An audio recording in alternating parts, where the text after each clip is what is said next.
तो हेलो जय हिंद दोस्तों। इस वीडियो की सबसे खास बात है कि यह वन शॉट वीडियो आपका 3 से 4 घंटे 5 घंटे का नहीं है, यानी कम से कम समय में और हर एक टॉपिक हर एक कॉन्सेप्ट एकदम इजीली तरीके से इतना अच्छे से डिलीवर करूंगा, इतने अच्छे समझाऊंगा बिना रटाए कि आपको मजा आ जाएगा और हर एक टॉपिक आपके दिमाग में उतर जाएगा कहानी की तरह। अगर ऐसा नहीं हुआ तो आप कमेंट बॉक्स में जो चाहो वो लिख के चले जाना, लेकिन एक बार भरोसा करके पूरी वीडियो को देखो। आपको बायोलॉजी में इंटरेस्ट ना आ जाए तो जो कहना हो। तो सबसे पहला चैप्टर वन शॉट का हमारा है पुष्पी पादपों में लैंगिक जनन। तो सबसे पहले इस चैप्टर के बारे में थोड़ा सा जान लेते हैं, ठीक है। देखो, जनन का मतलब क्या होता है? जनन का मतलब होता है अपने जैसे लोगों की उत्पत्ति करना। जैसे मान लो हम हो गए, हमारा शादी होगा, शादी होने के बाद हमारे ही जैसे क्या होंगे? बच्चे होंगे। कुकुर बिलार तो होगा नहीं, समझ रहे हो ना? तो अपने ही जैसे संतति की उत्पत्ति करना। अब ये जनन जो होता है, जनन करने की जो प्रक्रिया होती है दो तरह की होती है, ठीक है। एक होता है लैंगिक जनन और एक होता है अलैंगिक जनन, ठीक है। लैंगिक जनन क्या होता है? लैंगिक जनन दोनों में अलैंगिक लिखा गया है, यहां पे लैंगिक होगा, ठीक है। यहां पे अलैंगिक और यहां अलैंगिक, ठीक है। यहां लैंगिक होगा, ठीक है, लैंगिक होगा। अब लैंगिक का मतलब क्या होता है? ध्यान से समझो। लैंगिक का मतलब होता है ऐसा जनन जिसमें बच्चे पैदा करने के लिए, अपने जैसे को उत्पन्न करने के लिए मेल प्लस फीमेल दोनों की जरूरत पड़े, मेल और फीमेल दोनों की जरूरत पड़े, वो लैंगिक जनन है। जैसे जंतु में सब लोग आ जाते हैं, जानवर आ जाते हैं, मनुष्य आ जाते हैं, समझ रहे हो ना? सब लोग आ जाते हैं इसमें, जानवर हो, मनुष्य हो, सांप बिच्छी गोजर कुछ भी हो, सबको देख लो। बच्चा पैदा करने के लिए या फिर अंडा ही देने के लिए क्या करना पड़ेगा? मेल फीमेल दोनों की जरूरत पड़ती है। समझ आई मेरी बातें? यहां तक क्लियर हुआ? यहां तक क्लियर हुआ? उसी तरह पौधे भी होते हैं, उसी तरह प्लांट भी होता है, ठीक है। प्लांट भी किस में आता है? सेक्सुअल यानी लैंगिक जनन में आता है। इसमें भी मेल और फीमेल की जरूरत पड़ती है। अलैंगिक जनन क्या होता है? जिसमें मेल और फीमेल की कोई आवश्यकता नहीं होती है, मेल और फीमेल की कोई आवश्यकता नहीं है बच्चा पैदा करने के लिए, समझ रहे हो ना? इसमें बिना सेक्स किए नॉर्मल बच्चा हो जाएगा, ठीक है। जैसे अमीबा हो गया, अमीबा है, अमीबा क्या होगा? देखो, अपने आप का ही डिवीजन कर लेगा। जैसे सेल हो गया, कोशिका हो गया, कोशिका क्या करता है? कोशिका मेल फीमेल का इंतजार नहीं करता कि अगर कोशिका ये मेल है तो फीमेल का इंतजार करेगा, ऐसा कुछ नहीं होगा। वो समय के साथ अपने ही न्यूक्लियस, यानी न्यूक्लियस का मतलब नाभिक को तोड़ करके, देखो तोड़ रहा है ना, देखो ये नाभिक है, धीरे धीरे टूट रहा है, टूट रहा है, टूट रहा है, टूट के दो हिस्सों में बट गया, यानी दो लोग बन गए। एक था, अब दो लोग बन गए, नए लोग आ गए, समझ रहे हो? एक से दो हो गए, एक से दो हो गए, एक से दो हो गए, लेकिन इसमें मेल फीमेल की कोई जरूरत नहीं पड़ा। इसका मतलब जनन का मतलब समझ गए कि जनन की प्रक्रिया दो तरह की होती है। एक जिसमें बच्चे पैदा करने के लिए मेल और फीमेल दोनों की जरूरत पड़ती है। जैसे हम लोग मनुष्य लोग हो गए, हम लोग अगर शादी करेंगे तो एक फीमेल की जरूरत पड़ेगी, अब फीमेल को मेल की जरूरत पड़ेगी, तभी तो शादी होगा, उसके बाद सेक्स होगा, सेक्स होने के बाद क्या, फिर 9 महीना बाद मुन्ना निकलेगा। समझ आई मेरी बातें? ये बात तो क्लियर हो गई। अब आती बारी लैंगिक जनन का मतलब समझ आ गया। लैंगिक जनन का मतलब समझ आ गया पुष्पी पादप। अब पुष्पी पादप क्या होता है? ध्यान से समझो। ये जो पुष्प होता है ना भैया, ये पादप, एक वैज्ञानिक था, उसका नाम था आइकलर। अगर भूल जाओ तो एक क्लियर्स टॉपिक आए होगे, उसको याद रख लेना, ठीक है। तो आइकलर नाम का वैज्ञानिक था, उसने दो हिस्से में पौधों को बांट दिया। उसने दुनिया में देखा कि दो तरह के पेड़ पौधे हुआ करते हैं, एक जिनमें बीज पाया जाता है, एक जिनमें बीज नहीं पाया जाता। जिनमें बीज नहीं पाया जाता उसे क्रिप्टोगैमस कहा जाता है, और जिसमें बीज पाया जाता है उसे फिनेरोगैमस कहा जाता है। क्या कहा जाता है? फिनेरोगैमस कहा जाता है, ठीक है। अब क्रिप्टोगैमस जिसमें बीज नहीं पाया जाता है, इसकी इस सिलेबस में हमें, यानी इस चैप्टर में नहीं पढ़ना है, तो इन नीचे इनके टाइप्स को जानने की कोई जरूरत नहीं है। लेकिन फिनेरोगैमस जिसमें बीज होता है, उनके टाइप को जानने की जरूरत है। तो फिनेरोगैमस जो होता है जिसमें बीज पाया जाता है बच्चा, जिनमें बीज पाया जाता है, वो भी दो तरह के पौधे होते हैं। एक होता है अनावृत बीजी पौधे और एक होता है आवृत बीजी पौधे। जब इस चैप्टर को पढ़े होगे तो आपने देखा होगा एनसीईआरटी में कई जगह पे शब्द लिखा हुआ मिलेगा आवृत बीजी पौधे, लेकिन बहुत लोग समझ नहीं पाते इसका मतलब क्या है। लेकिन फील हुआ आवृत बीजी पौधे और अनावृत बीजी पौधे का मतलब क्या होता है कि देखो, बीज तो इसमें भी है, बीज तो इसमें है, बीज दोनों में है, लेकिन फर्क इतना है कि अनावृत बीजी में पुष्प नहीं खिलते हैं और आवृत बीजी पौधे में पुष्प खिलते हैं। समझ आई मेरी बातें? अब बताओ कौन सा पौधा तुम्हें चाहिए, बिना पुष्प वाला या पुष्प वाला? तो कहोगे पुष्पी पादप की बात हो रही है यानी पुष्प वाला, पुष्पी पादप की बात हो रही है यानी पुष्प वाले पौधे की बात करेंगे, यानी आवृत बीजी पौधों की बात हो रही है इस चैप्टर में।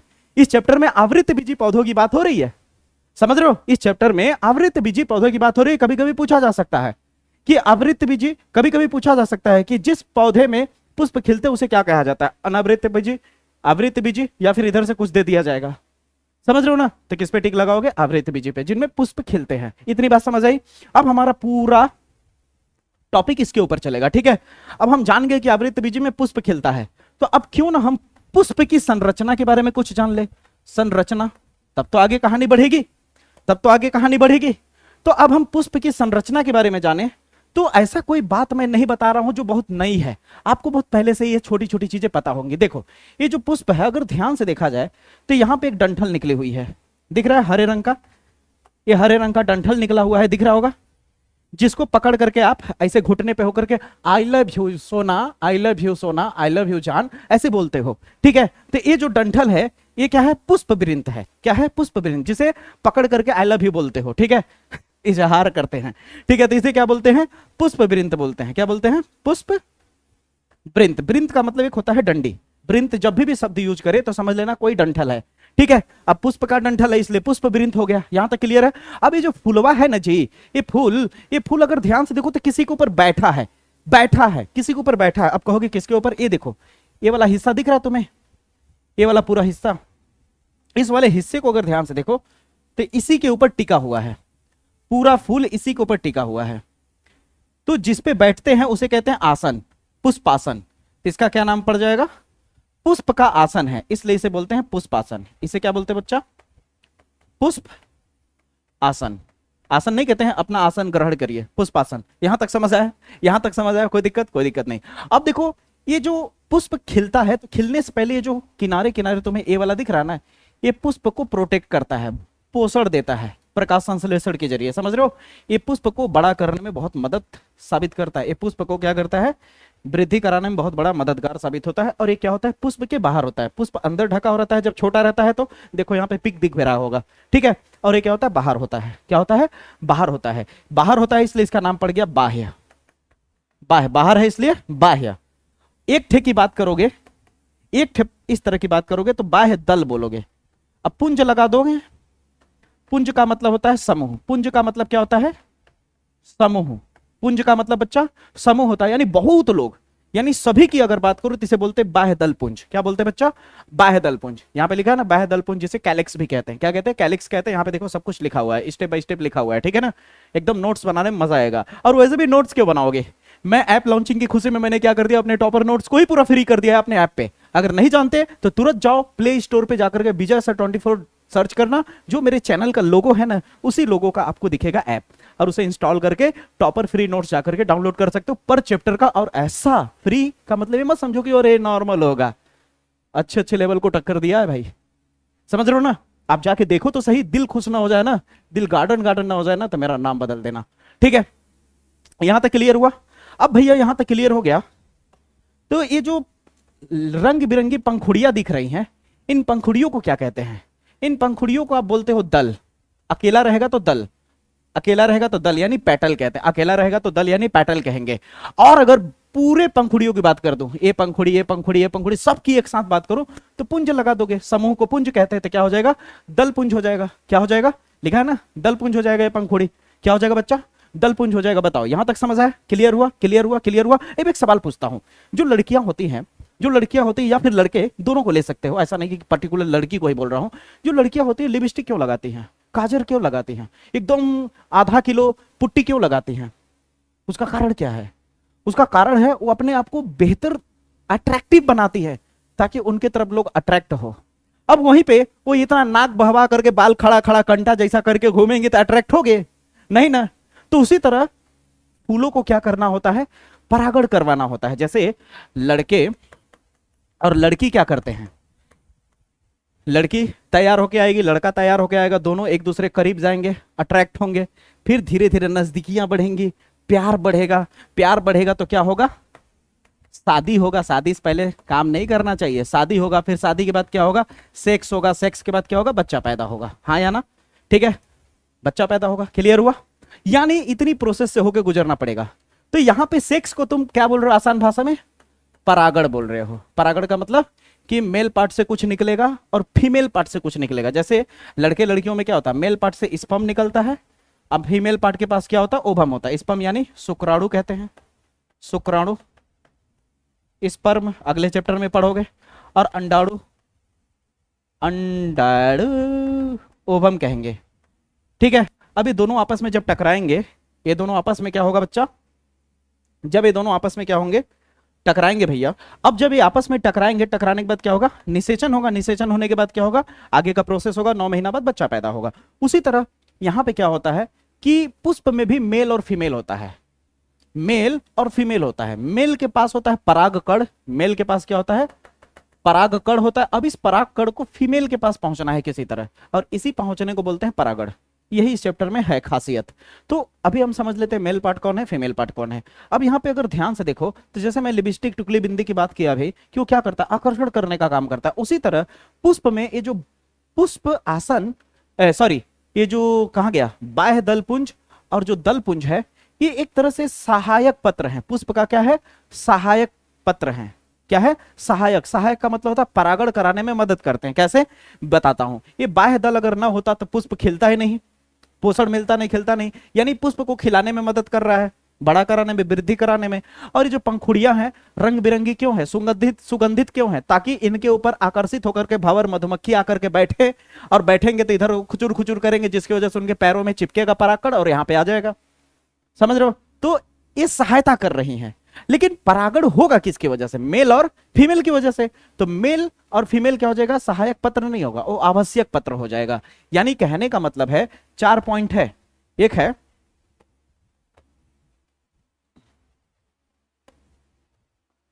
है बाह्य दल पुंज पुंज, और एक है दल पुंज। ये दोनों क्या हैं, सहायक पत्र हैं। और जो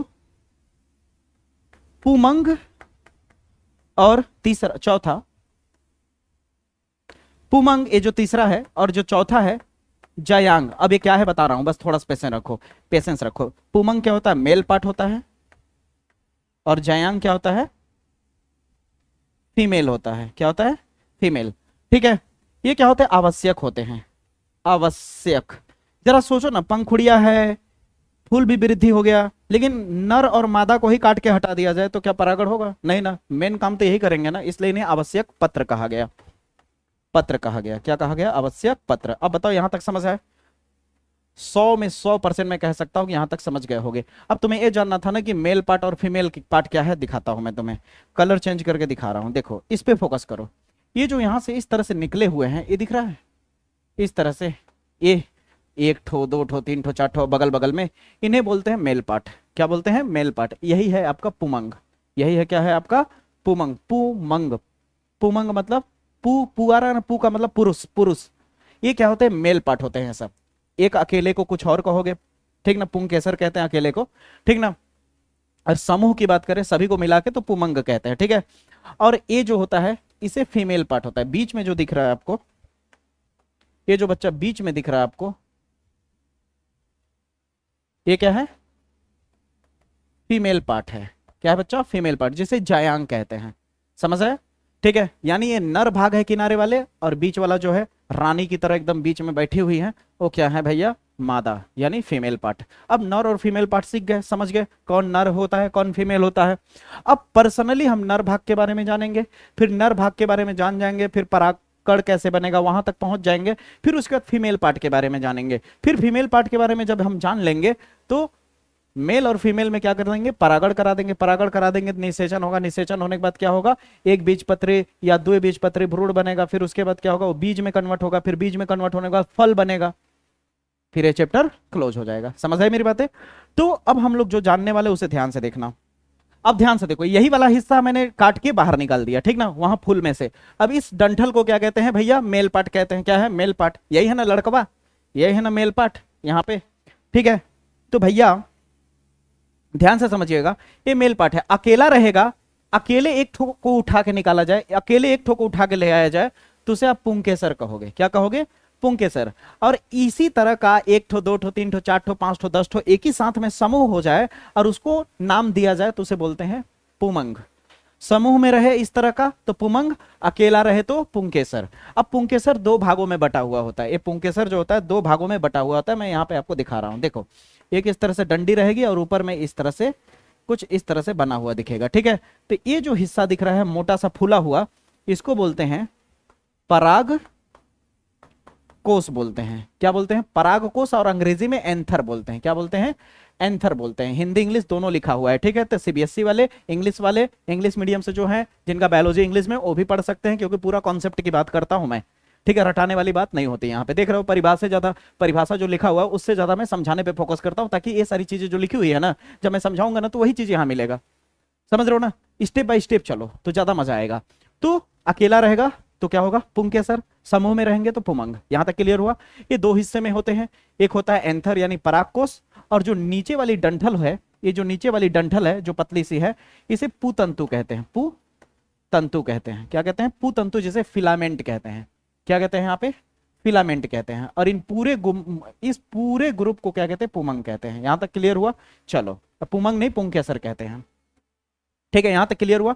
वही बात यहाँ पे लिखा हुआ है, देख सकते हो। ठीक है, यहाँ पे दिख रहा है ना, पुंकेसर क्या होता है आपका, यह किसी पुष्प का नर जनन अंग होता है। यह पौधे के जनन चक्र की एक इकाई होती है जो परागकणों का उत्पादन करता है। यानी आगे चल करके यही जो होता है, इसी में से क्या बनता है, छोटे छोटे परागकण निकलते हैं। इसी में से आगे चल करके क्या बनता है भैया, इसी में आगे चल करके क्या बनता है, अंदर में छोटे छोटे परागकण का निर्माण होता है। ठीक है, छोटे छोटे परागकण का निर्माण देखना, अभी चुटकियों में समझ जाओगे। ठीक है, अब यहाँ पे ध्यान से देखने वाली बात आ गई कि ठीक है भैया, यहां तक तो हमने समझ लिया कि ठीक है, डंठल को पुतंतु कहेंगे, ऊपर वाले को परागकोश कहेंगे। अब इस परागकोश को अगर बड़ी गहराई से अगर ध्यान से देखने की कोशिश करो आप, तो इस परागकण को मैं ऊपर ले जाता हूं, ध्यान से देखना। इस परागकोश को अगर आप ध्यान से देखो, कुछ इस तरह से बना हुआ है। क्या ऐसा नहीं लगता इसे देख के कि इसमें दो लेयर है, दो पाली, जैसे नहीं होता है कि ऐसे एक घर है, बीच में दीवार घेर दिया जाता है, एक कोना इधर, एक खन इधर हो गया, एक खन इधर हो गया, तो इसमें दो पाली नहीं दिख रहा है, एक खन इधर और एक खन इधर। तो इसे बोलेंगे एक पाली और इसे बोलेंगे दूसरी पाली। ठीक है, यानी ये द्विपालित संरचना होती है। परागकोश जो होता है, परागकोश द्विपालित संरचना होता है। अब साइंटिस्टों का तो जन्म करते हो कि क्या कहते हैं, उनमें हमेशा क्यूरियोसिटी, चुल्ल मचा होता है कि और जाके देखेंगे और खखोर के देखेंगे क्या है। तो साला काट दिया इसको, ठीक ना, इसको क्या कर दिया साइंटिस्ट लोग, काट दिया। अब काटने के बाद देखा कि अंदर में क्या है, ठीक ना। काटने के बाद जब ध्यान से देखा,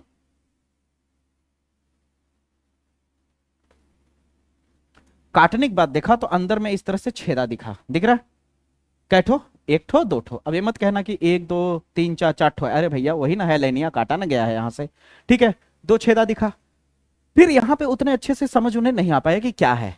फिर इसने थोड़ा सा और इसे जूम कर दिया, इसको थोड़ा सा क्या कर दिया, और ज्यादा जूम कर दिया। जैसे झूम बराबर झूम सराबी होता है ना, वैसे ही जूम कर दिया, बड़ा कर दिया।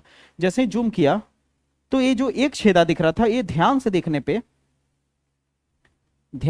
पे एक नहीं बल्कि एक दो तीन चार सेक्शन दिख रहे थे इस तरह से। कितने सेक्शन दिख रहे थे बच्चा, चार सेक्शन दिख रहे थे। दिखाऊं कैसे, इस तरह से, एक दो तीन चार, कट करने के बाद समझ रहे हो ना, कितने दिख रहे थे, चार सेक्शन दिख रहे थे। और इन चारों सेक्शन का एक नाम दे दिया गया, इन चारों सेक्शन का नाम दे दिया गया लघु बीजाणु धानी। अब एक बात बता देता हूं, लघु शब्द लड़कों के लिए यूज किया जाता है, और गुरु शब्द जब यूज किया जाए तो लड़की के लिए यूज हो रहा है, फीमेल के लिए, ये बात भूलना मत, ठीक है ना। तो लघु बीजाणु बोला गया। अब लघु बीजाणु कै ठो है बताओ, चार ठो है। कै ठो है, चार ठो। यहाँ पे एकदम अच्छा सा नोटिस पॉइंट करके लिख दिया गया, ठीक ना, कि यहाँ पे क्या होते हैं, नोट करके लिख सकते हो कि चार लघु बीजाणु धानी पाए जाते हैं एक परागकोश में कितने लघु बीजाणु धानी पाए जाते हैं, चार लघु बीजाणु धानी पाए जाते हैं। अब बताओ ईमानदारी से, यहां तक बात क्लियर हुई या नहीं, यहां तक बात एकदम डनाडन है या नहीं, यहां तक बात एकदम डनाडन है। अब क्या हुआ कि जब चार लघु बीजाणु धानी दिख गया, वही सेम नीचे भी दिखेगा, वही सेम नीचे भी दिखेगा, वही सेम नीचे भी दिखेगा। इसको अगर बढ़िया से बनाओ तो बुक में देखोगे तो इसको ऐसे बनाया हुआ दिखाई देता है, इस तरह से, एक गोल यहां, एक गोल यहां, एक गोल यहां, एक गोल यहां, दिखता है कि नहीं, इस तरह से, ठीक ना। तो ये क्या है, एक दो तीन चार, ये क्या है, लघु बीजाणु धानी है। एक परागकोश में क्या होता है, चार लघु बीजाणु धानी होते, याद रखना। इसी लघु बीजाणु के अंदर परागकण आगे चल करके बनेगा। अब इसको और डिटेल में जानने के लिए कि लघु बीजाणु धानी को देखते हैं कि ये लघु बीजाणु धानी अंदर से कैसे दिखती है, तो और जूम किया इसको। जब और जूम किया साइंटिस्टों ने, तो अब ऐसा दिखने लगा, दिख रहा है, अंदर में ऐसा दिखने लगे, कई लेयर दिखे। क्या दिखे बच्चा, कई लेयर दिखा लघु बीजाणु धानी की संरचना, यानी अंग्रेजी में माइक्रोस्पोरेंजियम लेयर्स कहते हैं इसे, ठीक ना, या स्ट्रक्चर कह लो, ठीक है। अब इसकी संरचना अब यहां पे ऐसे बना हुआ है, लेकिन मैं समझाऊंगा क्योंकि मेरा काम रटाना नहीं है। तो कैसे हुआ देखो ध्यान से। अब साइंटिस्टों ने सोचा कि 4 है तो किसी एक को जान लेंगे तो समझ लो चारों को जान लिया, क्योंकि है तो सब सेम। तो किसी एक के ऊपर उन्होंने एकदम अच्छे से निगरानी रख करके सीख जानने की कोशिश की। तो जब उन्होंने देखा, ध्यान से जब देखा, तो उन्होंने देखा कि ऊपर में एक लेयर है। ऊपर में क्या था? एक लेयर था। और सबसे बाहर वाले लेयर को क्या बोला गया? बाह्य त्वचा। त्वचा का मतलब चमड़ी। और ये बड़ी ही सख्त मोटी थी, ये सुरक्षा प्रदान करती थी लघु बीजाणु को, ठीक ना, अंदर के परागकणों को। तो इसे क्या बोला गया? बाहर थी इसलिए बाह्य त्वचा कहा गया। और ये एक लेयर का हुआ करता है, एक परत वाला होता है। परत या एक अस्तर भी लिख सकते हो। ये कैसी होती है? एक अस्तरीय होती है, ठीक ना। पहले समझ लो, फिर लिखने वाला हिस्सा जो मैं लिखा हूं उसे पढ़ दूंगा, ठीक है। एक अस्तरीय होता है। फिर लोगों ने सोचा भैया कि थोड़ा और अंदरवा जाके झांकते हैं, क्या पता कुछ और मिल जाए रे भैया। तो अंदरवा जाके देखे तो एक और लेयर मिल गया रे बाबू। अंदरवा जाके देखे तो एक लेयर और मिल गया। और अंदर वाले लेयर को, अब अंदर आ गया तो अंदर को क्या बोलते हैं? अंतः बोलते हैं। तो इसको बोल दिया गया अंतः त्वचा। चिंता मत करो, यहां हिंदी जो लिखा हूं वहां पे इंग्लिश में भी लिखा हुआ है हर जगह पे, ठीक ना। अभी मैं दिखाऊंगा डायग्राम, पहले सीखो, ठीक है। अंतः त्वचा ये भी एक अस्तर का था, ये भी एक स्तरीय था। फिर थोड़ा और अंदर झांका। जब और अंदर झांका ताकि चल रहा था, तो अंदरमा एक और लेयर मिला। और इस लेयर को जब उन्होंने ध्यान से देखा, अब इकट्ठो परागकण तो लेके कर नहीं रहे हो, एक ही परागकोश का तो एक्सपेरिमेंट हो नहीं रहा होगा, इस तरह से काफी सारे कर रहे होंगे कंपैरिजन करने के लिए। तो किसी किसी लघु बीजाणु धानी में, ये वाला जो आपको गुलाबी रंग में दिख रहा है, किसी किसी में एक स्तर था, किसी किसी में एक स्तर से ज्यादा था, यानी 2 स्तरीय था। ये कितने थे? 2 स्तरीय लेयर था। बहुत इंपॉर्टेंट लेयर है, इनका काम भी बताऊंगा अभी। 2 स्तरीय लेयर, किसी किसी में 2 से अधिक भी था, 3 भी लेयर थे। किसी में 2 से अधिक 3 लेयर भी हो सकते थे। यानी ये जो गुलाबी वाला है इसे बोला गया मध्य त्वचा। त्वचा या मध्य अस्तर भी कह सकते हैं। और ये 1 से 3 स्तरीय था, 1 से 3 स्तरीय वाला था। यानी एक स्तर का भी हो सकता था, किसी किसी में 2 भी हो सकता है, किसी किसी में 3 भी हो सकता है। जब आप एग्जाम में डायग्राम बनाएंगे तो आप 3 भी बना सकते हैं, 2 भी बना सकते हैं, 1 भी बना सकते हैं, ठीक है। अब आप ध्यान दो, फिर इसके अंदर जब उन्होंने देखा तो आखिरी लेयर दिखा। और वो आखिरी लेयर बहुत इंपॉर्टेंट, बहुत महत्वपूर्ण था। ये आखिरी लेयर जो दिखा, ये आखिरी लेयर जो बहुत इंपॉर्टेंट था, इस आखिरी लेयर को बोला गया टैपिटम। बहुकेंद्रीय था, बहुत सारे न्यूक्लियस थे, ठीक, तरह की कोशिका है, ठीक ना। इसे क्या बोला गया? टैपिटम बोला गया। क्या बोला गया बच्चा? टैपिटम बोला गया। टैपिटम का बहुत अच्छा काम है, पूछा भी जाता है एग्जाम में, बहुत इंपॉर्टेंट है ये हिस्सा, ये बहुत ही इंपॉर्टेंट पार्ट है। तो कोई पूछे कि टैपिटम का क्या काम होता है, तो अंदर में जो परागकण बनते हैं ना, अंदर में जो परागकणों का भैया निर्माण होता है ना, अंदर में कलर चेंज कर देते हैं, अंदर में जो परागकणों का निर्माण होता है ना भैया, अंदर में इन परागकणों को वृद्धि कराने के लिए, इनको और बड़ा कराने के लिए, इनको पोषण देने में काम आता है, ठीक ना। क्या करता है? इसका काम क्या है? इसका कार्य पोषण देना होता है। किसको? इन छोटी छोटी कोशिकाओं को। अब ये जो छोटी छोटी कोशिकाएं होती हैं, जरा सोच के देखो, जब खूब सारी कोशिका मिल जाती है तो उसे क्या बोलते हैं? ऊतक बोलते हैं कि नहीं? क्या बोलते हैं? बहुत सारी कोशिका का जब निर्माण हो जाए तो उसे क्या बोलते हैं? ऊतक कहते हैं। तो इसे बोला जाता है लघु बीजाणु मात्र कोशिका भी बोल सकते हो। क्या बोल सकते हो? लघु बीजाणु मात्र कोशिका, ठीक है। या बीजाणु जन जगह नहीं है, यहां जन लिख दिया, बीजाणु जन ऊतक भी कह सकते हो। अब इसी बीजाणु जन ऊतक को टैपिटम क्या करता है? पोषण देता है। और यही आगे चल करके परागकण में बदलते, कैसे बदलेंगे वो आगे बताता हूं। अब इसको थोड़ा सा जो यहाँ पे डायग्राम बनाया हूं उसको दिखा देता हूं, देखो ध्यान से समझना। सबसे पहले क्या है? एपिडर्मिस यानी बाह्य त्वचा। यह एक कोशिकीय बाह्य परत होता है, यानी एक अस्तर वाला होता है, ठीक है। यह एकल परत की बनी होती है। इसका कार्य क्या होता है? माइक्रोस्पोरेंजिया को सुरक्षा प्रदान करना। माइक्रोस्पोरेंजिया का मतलब होता है लघु बीजाणु, ठीक है। लघु बीजाणु धानी की सुरक्षा प्रदान करता है। सबसे बाहर वाला लेयर क्या करता है?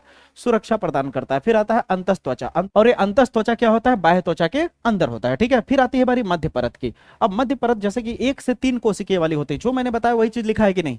लिखा है ना? तो इसे आराम से आप पढ़ लेना। और पढ़ोगे क्यों यार? टॉपर नोट्स मैंने फ्री कर दिया, वहां पे यहां जैसे पढ़ा रहा हूं उसी थीम पे आपको नोट्स मिल जाएगा।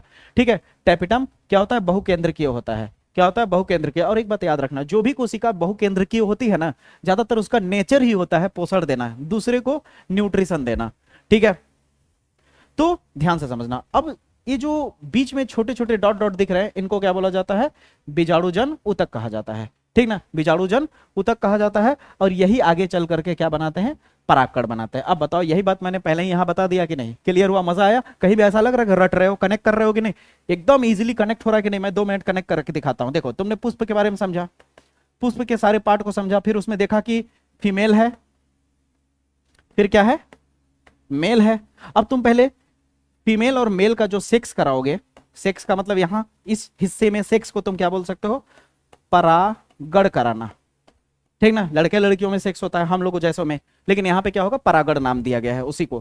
क्या नाम दिया गया है, परागण नाम दिया गया है। ठीक है, यानी मेल के परागकण को ले जाके फीमेल तक पहुंचाना है। तो सबसे पहले हमें मेल को पढ़ना था, तब मेल को पढ़ने के लिए मेल वाले हिस्से को उठाया, फिर इसको काटा, काटने के बाद क्या कहते हैं, इसको जूम किया, जूम करने के बाद देखा कि क्या कहते हैं, लघु बीजाणुधानी दिखा। फिर लघु बीजाणुधानी को और ज्यादा जूम किया तो देखा कई सारे लेयर दिखे, कई सारे लेयर दिखे, और अंदर में जाकर के हमें बीजाणुजन ऊतक मिला, बीजाणुजन ऊतक मिला। अब यही बीजाणुजन ऊतक देखो धीरे धीरे क्या हो रहा है, इसे पोषण मिल रहा है। बीजाणुजन ऊतक को क्या मिल रहा है, धीरे धीरे बताओ, पोषण मिल रहा है। अब जैसे धीरे धीरे पोषण मिलता है तो देखो होता क्या है, यहां पे मैं आपको दिखा देता हूं। जैसे ही इसे धीरे धीरे पोषण मिलेगा, यहां मैं नीचे दिखा दे रहा हूं। ठीक ना, ये जो आपका इसके अंदर मान लो ये पीले पीले रंग का क्या है, बीजाणुजन ऊतक है। इसे पोषण कौन दे रहा है बताओ, टेपिटम दे रहा है। अब जैसे ही पोषण देते जाएंगे तो धीरे धीरे क्या होगा, बड़ा होता जाएगा। अब बड़ा होकर के ये द्विगुणित कोशिका बन जाता है, कोई छोटे होते कोई बड़ा। जब कोई बड़ा हो जाता है तो ये कैसे हो जाता है, द्विगुणित कोशिका हो जाता है। द्विगुणित का मतलब होता है अंदर में 2n का मतलब होता है डिप्लॉइड होता है। ठीक ना, एक हैप्लॉइड होता है, एक डिप्लॉइड होता है, यानी द्विगुणित कोशिका होता है, द्विगुणित कोशिका होता है। यहां तक समझ आया? अभी द्विगुणित कोशिका किस तरह से, देखो पहली बात, कोई भी पूछे कि द्विगुणित कोशिका बनी कैसे, ये बड़ी कैसे हुई, तो बोलना टेपिटम ने पोषण दिया, इन छोटे छोटे कोशिकाओं को पोषण दिया। अब कुछ कोशिकाएं बड़ी हो गई, कुछ कोशिकाएं बड़ी हो गई। अब जब कुछ कोशिकाएं बड़ी हो गई तो इन कुछ कोशिकाओं को, ये जो कुछ कोशिका बड़ी हो गई, यही आगे जाके परागकण बनाएगा। तो इसे क्या बोलोगे, मदर सेल बोल सकते हो, माता, माता बोल सकते हो। तो इसे बोला जाता है लघु बीजाणु मात कोशिका, माता है एक तरह से। ठीक है, अब याद रखना सबसे बड़ी बात कि ये लघु बीजाणु मात्र कोशिका जो बड़ी होती है, ऐसा तो है नहीं कि अकेला रहेगा यहाँ पे, इस तरह के कई लोग भी बन सकते हैं। जब ये बड़ी हो रही होती है ना, तो डर होता है कि ये कोशिकाओं के अंदर जो लिक्विड है, देखो कोई भी कोशिका होता है उसके अंदर लिक्विड होता है, जीव द्रव्य होता है।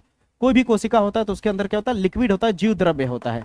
अगर ये जीव द्रव्य गलती से भी इसमें से इसमें चला जाए और इसमें से इसमें चला जाए तो ये कभी भी परागकण नहीं बना पाएंगे, ये कभी भी परागकण नहीं बना पाएंगे। और जब ऐसा प्रोसेस होता है ना, तो ऐसे प्रोसेस को बोला जाता है प्लाज्मोडेस्मेटा। ऐसे प्रोसेस को क्या कहा जाता है, प्लाज्मोडेस्मेटा की प्रोसेस कहा जाता है। और इस प्लाज्मोडेस्मेटा की प्रोसेस को रोकना होगा, हमें इसको रोकना पड़ेगा कि ये दोनों कोशिकाएं कनेक्ट ना हो जाए, ये दोनों कोशिकाएं आपस में कनेक्ट ना हो जाए रे गुरु। ये दोनों कोशिकाएं आपस में इस तरह कनेक्ट होकर के इसकी जीव द्रव्य इसमें और इसकी जीव द्रव्य इसमें जाने ना लगे, समझ रहे हो? तो इसको रोकने के लिए प्लाज्मोडेस्मेटा को रोकने के लिए ध्यान से समझना, रोकने के लिए टेपिटम एक कैलेज नहीं, कैलोज नाम का एक अस्तर चढ़ा देता है इस कोशिका के ऊपर। इस 2n कोशिका के ऊपर क्या होता है, कैलोज नाम का एक लेयर चढ़ जाता है।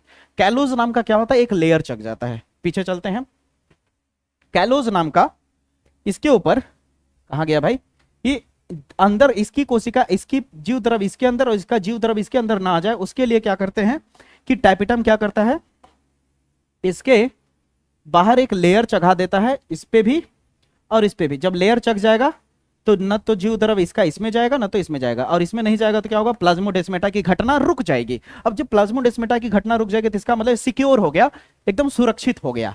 ठीक है, सुरक्षित हो गया। अब एक बात कोई पूछ दे कि कैलोज नाम का लेयर कौन छोड़ता है, तो बोलोगे टेपिटम। तो टेपिटम का 2 कार्य पता चल गया। टेपिटम का पहला कार्य था पोषण प्रदान करना, दूसरा कार्य क्या पता चल गया कि जो मदर सेल है, मदर सेल यानी जो लघु बीजाणु मात्र कोशिका है, जो डेवलप करके क्या बन जाती है 2n, ठीक ना, उसके ऊपर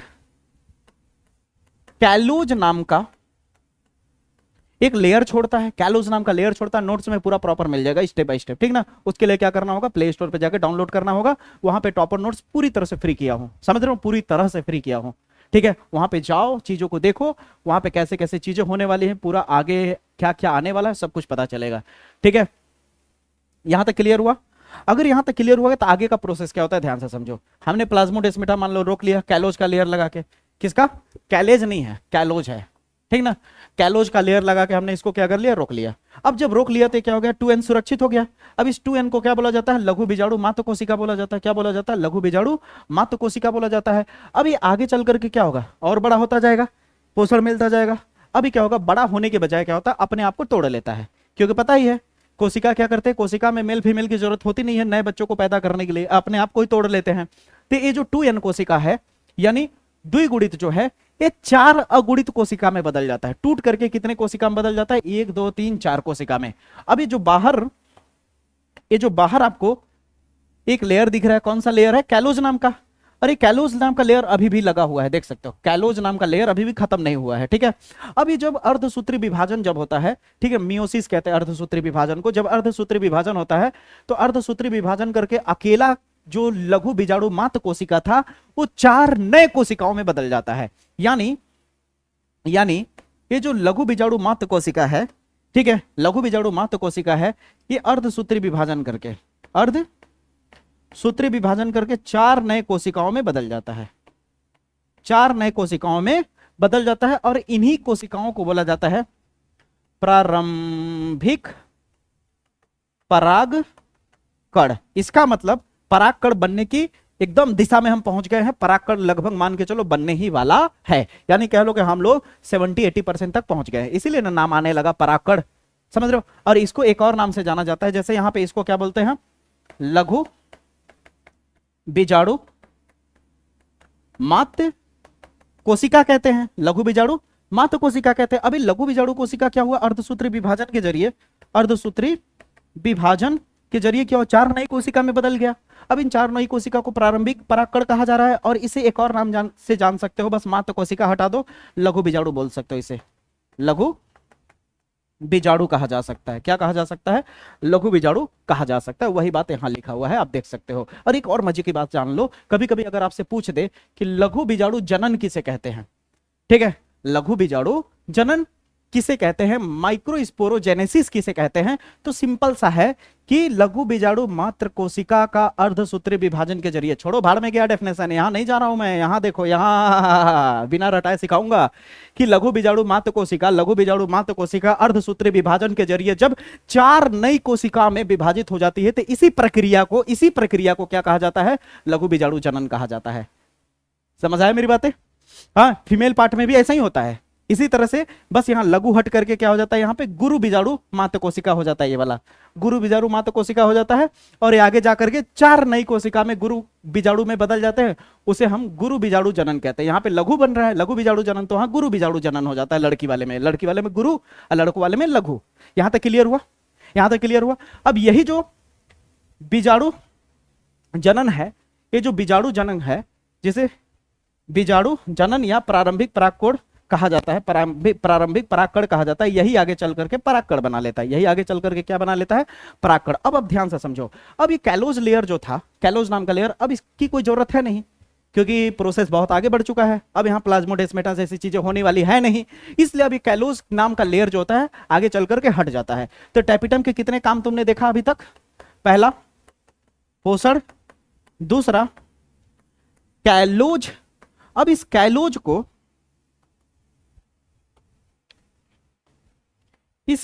को हटाने के लिए टैपिटम फिर से एक लेयर छोड़ता है और उसे बोलते हैं कैलेज। उसे क्या कहते हैं? कैलेज कहते हैं। क्या कहते हैं बच्चा? उसे कैलेज कहते हैं। देखो नोट करके लिखा हुआ है ना, यहां पे लिखा हुआ है ना कि इसमें कैलोज स्तर को रोकने के लिए टैपिटम एक और एंजाइम रिलीज करता है जिसका नाम कैलेज है। क्या नाम है? कैलेज। यहां कैलेज है और इसे कैलोज कहना। अब बताओ समझ आया या नहीं यहां तक? अब यहां तक समझ आ गया। अब हम यहां तक पहुंच चुके हैं। अब मान के चलो कि जैसे ही टैपिटम ने इस कैलोज नाम के लेयर को हटाने के लिए उसने कैलेज नाम के एंजाइम को छोड़ा और ये लेयर हट गया। अब लेयर हट गया तो ये पूरे स्वतंत्र हो गए। अभी पूरे जब स्वतंत्र हो गए, अभी पूरे जब स्वतंत्र हो गए, ये लोग कैठो है, 1 2 3 4 ठो थे, तो अब चारों को एक साथ तो बताऊंगा नहीं, कोई एक ठो बताऊंगा तो समझ लो चारों वैसे ही हो रहेगा। ये भी प्रारंभिक, ये भी प्रारंभिक, ये भी प्रारंभिक, ये भी प्रारंभिक परागकण है, तो किसी एक को लेकर प्रोसेस को आगे बढ़ा देते हैं, बाकी तो सब वही सेम होगा। भाई एक को समझो, एक को समझो, जो ये काम कर रहा होगा वही यहाँ भी हो रहा होगा, वही यहाँ भी हो रहा होगा, वही यहाँ भी हो रहा था। चारों के एक साथ थोड़ी ना पढ़ोगे गुरु, एक को पढ़ लो, बाकी सब अपने आप क्लियर हो गया। बहुत लोग सोच रहे हो टोपी लगाते हैं सर जी टकला है क्या? नहीं बे, ये देखो बाल छोटा छोटा है, ठीक ना। यहां तक हुआ। अगर यहां तक हो गया तब लघु बीजाणु का परागकण में परिवर्तन कैसे होगा? अभी लघु बीजाणु जो था, लघु बीजाणु जो था जिसे प्रारंभिक परागकण कहते हैं, अब ये परागकण में कैसे बदलेगा? अब ये परागकण में कैसे बदलेगा? बस जो बोल रहा हूं उसे ध्यान से देखना।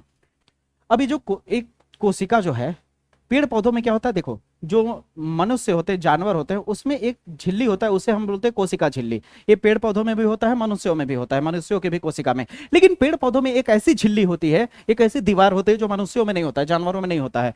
और वो बाहर की कौन सी झिल्ली होती है? बाहर में एक लेयर होता है, ये याद रखना, सेलुलोज का बना होता है। किसका बना होता है? जिससे कागज उगज बनता है। अभी बैठ के लिख रहे होगे ना कागज पे, वो कागज किससे बना है? पेड़ पौधों के सेलुलोज का इस्तेमाल करके, ठीक है। ये बाहर में जो पीले रंग का एक लेयर बना रहा हूं, इसे बोला जाता है अंग्रेजी में सेल वॉल कहते हैं, जिसे कोशिका भित्ति कहते हैं। क्या कहते हैं? कोशिका भित्ति। ये किसका बना होता है?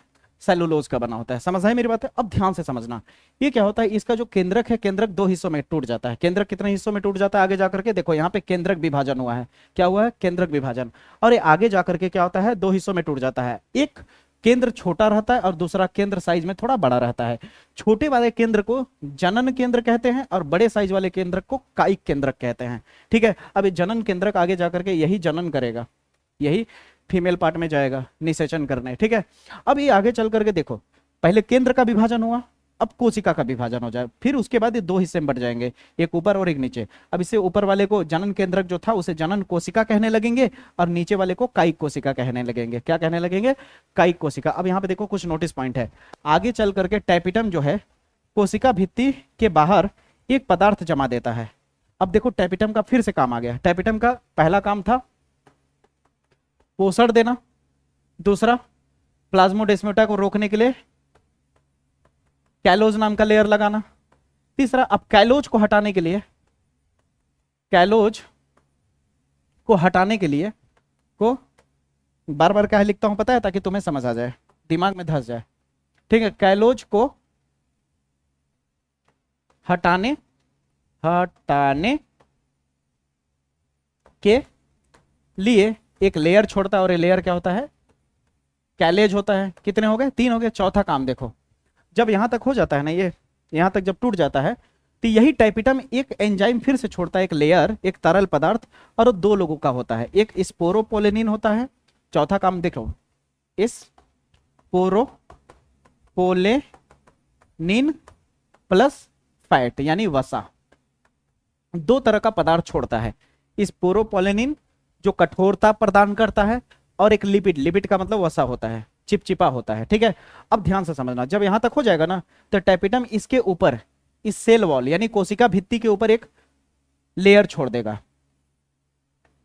ये जो है ना,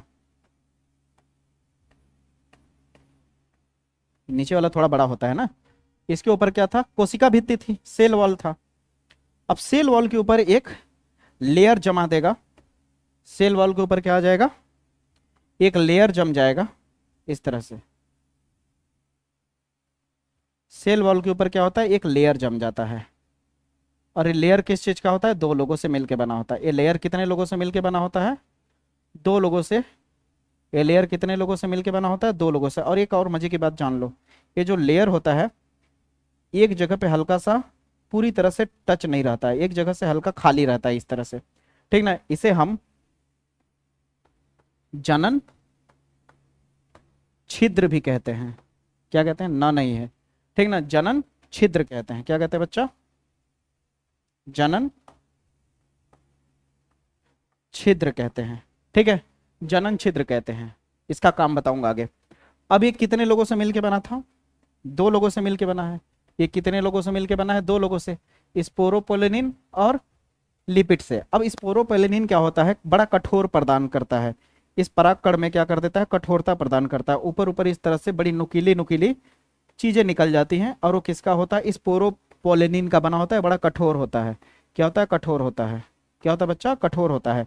और जो लिपिड होता है, जो फैट होता है लिपिड, वो चिपचिपा होता है। ये किनारे किनारे चिपचिपा पदार्थ बनाए रखता है, किनारे किनारे चिपचिपा पदार्थ बनाया रखता है, कुछ इस तरह से।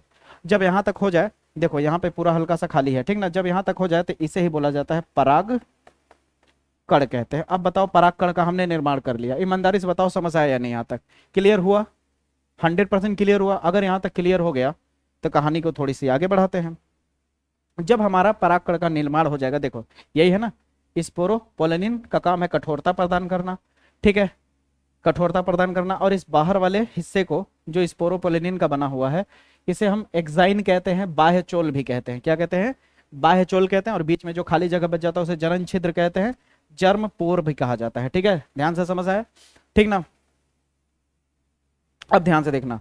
और अंदर में जो तुम्हारा वो था कोशिका भित्ति, सेल वॉल, सेल वॉल का जो बना हुआ था ये वाला हिस्सा, उसे अंतःचोल कहते हैं, इंटाइन कहते हैं। ठीक है, ये सबसे भीतरी वाला हिस्सा होता है। यहाँ तक क्लियर हुआ? कोई दिक्कत? कोई दिक्कत नहीं। और बाहर अंदर में जो है वही है, ये अंदर की प्रोसेस जो दिख रही है समझ लो, ऊपर में एक कोशिका और नीचे में, ऊपर में एक केंद्रक, दूसरे में, नीचे में दूसरा केंद्रक। ये वाला जनन कोशिका है और नीचे वाला में कायिक कोशिका है। ठीक है, यहाँ तक समझ में आना चाहिए। अभी आगे होता क्या है? अभी परागकण बन गया। अब परागकण क्या करेगा?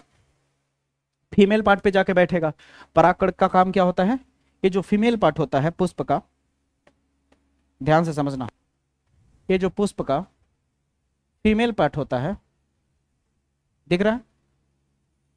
इस पुष्प का जो फीमेल पार्ट होता है, ध्यान से समझो, ये ऊपर की तरफ जो दिख रहा है सैंडल की तरह, जैसे नहीं होता मुंह फूल जाता है, बहुत लोग गुस्सा आ जाता है, जैसे मुंह थोबर ऐसे फुला लेते, कहते हैं ना थोबर फुला लिया है, तो जो थोबर की तरह दिख रहा है, थोबर की तरह, इसे बोलते हैं वर्ती काग्र कहते हैं। क्या कहते हैं? वर्ती काग्र कहते हैं, स्टिग्मा कहते हैं अंग्रेजी में। ठीक है, और ये जो पतली सी डंठल आपको दिख रही है पाइप की तरह, ये जो पतली सी पाइप दिख रही है यहां से यहां तक, इसको वर्तिका कहते हैं, स्टाइल कहते हैं। ठीक ना, ये आपका स्टिग्मा है और ये आपका स्टाइल है। ठीक है, और ये जो है, ये जो आपको लोटा की तरह दिख रहा है, लोटा लेके गए हो कभी बाहर? गया है तो बताओ कमेंट बॉक्स में, लोटा लेके कौन कौन गया है? ये जो लोटा की तरह दिख रहा है, इसे बोला जाता है, इसे बोला जाता है अंडाशय। अंडाशय क्या बोला जाता है? अंडाशय यानी ओवरी बोला जाता है। क्या बोला जाता है? ओवरी बोला जाता है। अब इसी अंडाशय के अंदर, याद रखना, इसी अंडाशय के अंदर इस तरह से तुम्हारा बीजांड होता है। क्या होता है बच्चा? इस तरह से बीजांड होता है। इसे क्या बोलते हैं? बीजांड। और इसी बीजांड के अंदर क्या होता है? फीमेल पार्ट होता है, जहां पे फीमेल पार्ट में क्या बनता है? ओवम बनता है। ओवम का मतलब समझ रहे हो ना? अंड बनता, अंड, मादा अंड। ठीक ना?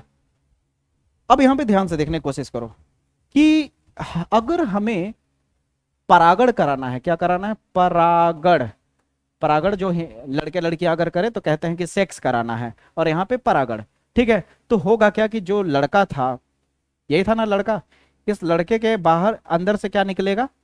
इस तरह छोटे छोटे परागकण निकलेंगे। क्या निकलेंगे? परागकण निकलेंगे।